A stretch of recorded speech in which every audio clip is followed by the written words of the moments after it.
Sinabi ko naman sa'yo, ang kulit ko talagang payapot ka.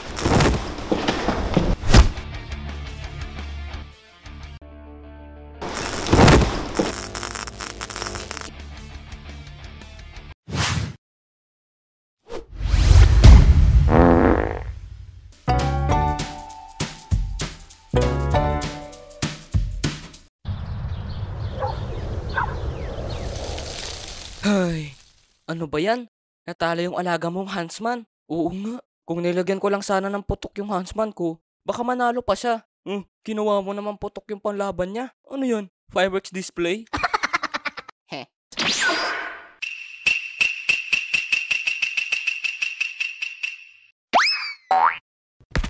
Yeah! Putok display!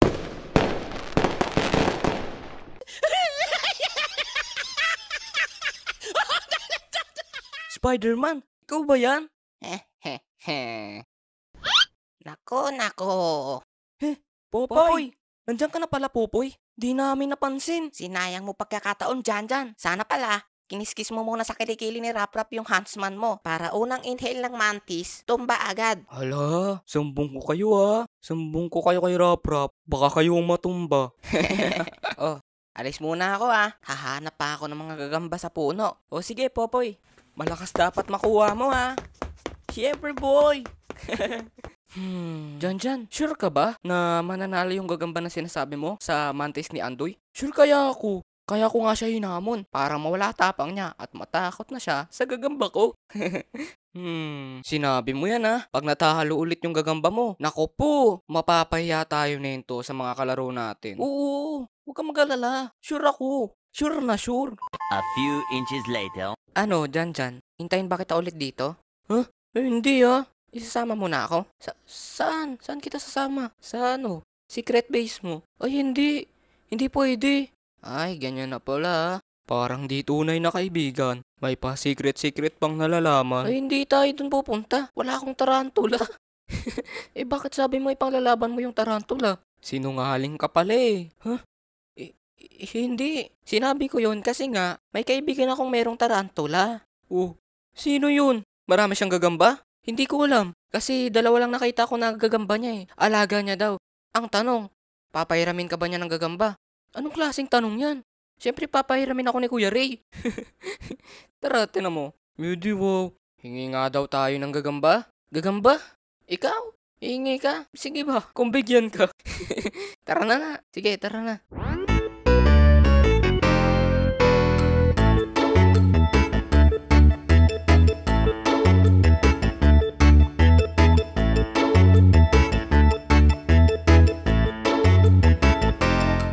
A few moments later. Marky, si Kuya Ray Wait, what? Siya yan? Oo, ang laki ng tiyan. Tapos panot. Ano sabi mo? Ay wala. Sabi ko ang podi ni Kuya Ray.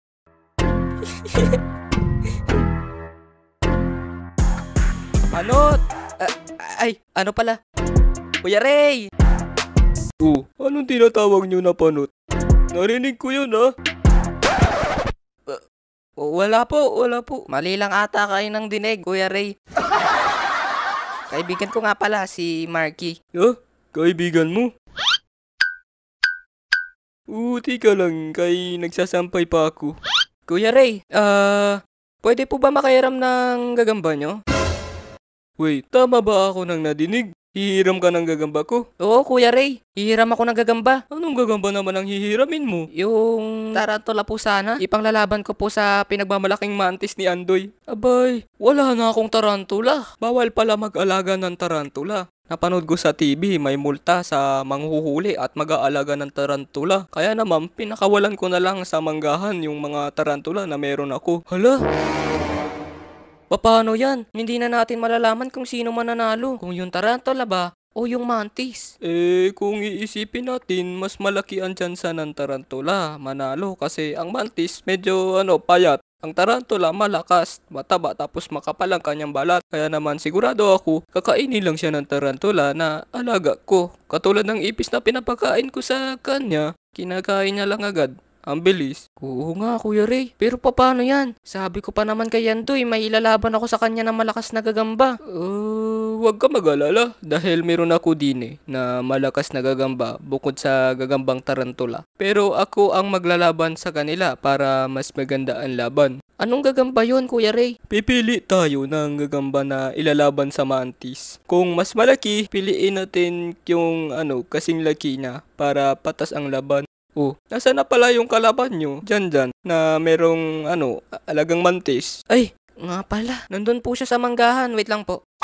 Marky, tawagin mo si Andoy. Sabihin mo, si Kuya Ray ang maglalaban ng gagamba ko at mantis niya para daw mas maganda ang laban. Sige ba? Wait nyo lang ako dito. Pupuntahan ko si Andoy. Bilisan mo, Marky, ah. A few minutes later. Dyan! Kuya Ray! Marky, nandito kami. Sarado dyan, dito tayo. Ayun nata sila, Marky. Oo nga. Nandun pala sila sa lumang bahay. Tara, dito tayo. Nandito na sila, Jirik. Tapos si Tony.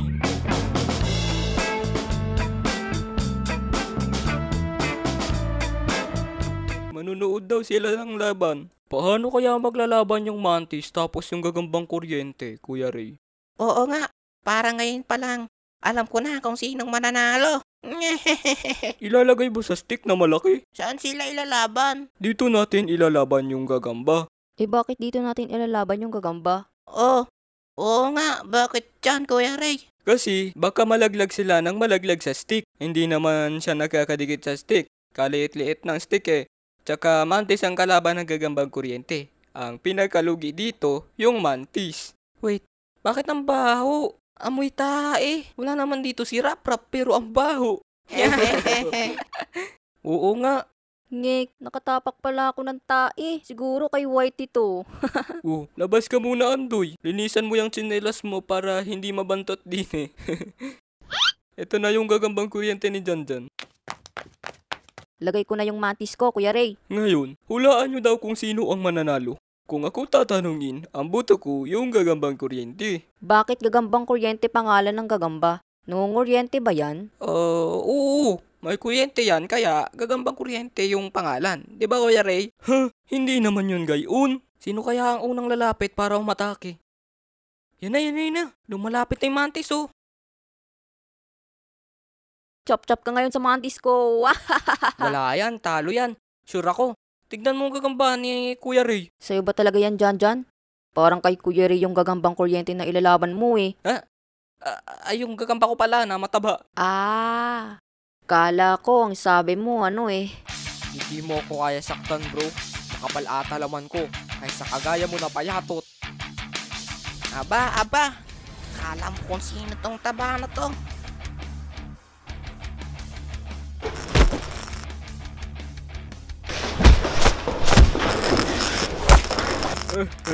Sinabi ko naman sa'yo, hindi gagana yung ginagawa mo. Hindi ako katulad ng ibang gagamba. Masyado na akong malakas kasi isa kang payatot. Talaga lang Etong sayo. Ang kulit ko talagang payatot ka.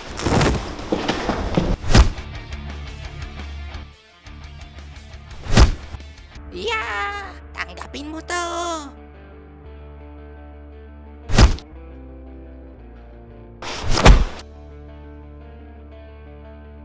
Yan lang ba kaya mo? Hindi ito maaari.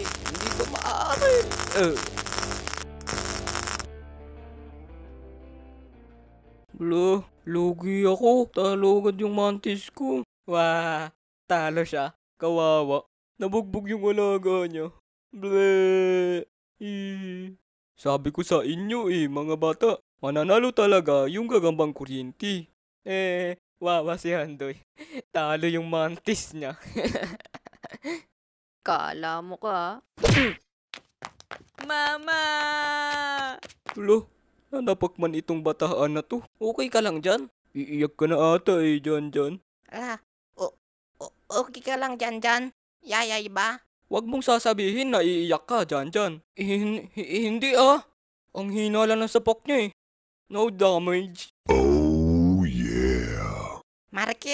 Marky! Oh, si Popoy ata. Bakit Popoy? Bakit naiyak na tumatakbo si Andoy? Anong nangyari doon? Binugbog niyo ba yon? Uy, hindi Umiyak kasi natalo yung mantis niya. Masartalo. Oo nga eh. Sinapak niya pa si Janjan. Bakit ka napapunta din Popoy? Ano po kasi, may bagong bata na sikat ngayon. Kakalipat lang daw nila dito sa lugar natin. Natalo niya yung mga gagamba na mga bata dito sa atin na naglalaro rin ng gagamba. Tapos, sino naman yun? Si Rap nga sumama sa kanya eh. Linibre lang niya ng ice cream. Tapos yun, sumama rin si Kikiam sa kanya. Ang tanda ko, ang pangalan niya Raul. Ayun kasi narinig ko nung tinawag siya ng mama niya. Tara, puntahan daw natin bukas si Raul. Pakita mo mga gagamba mo dyan nang malaman niya kung sino mas astig. Oo nga, tatalunin ko lang rin siya katulad ni Andoy. Tingnan natin kung sino mas astig.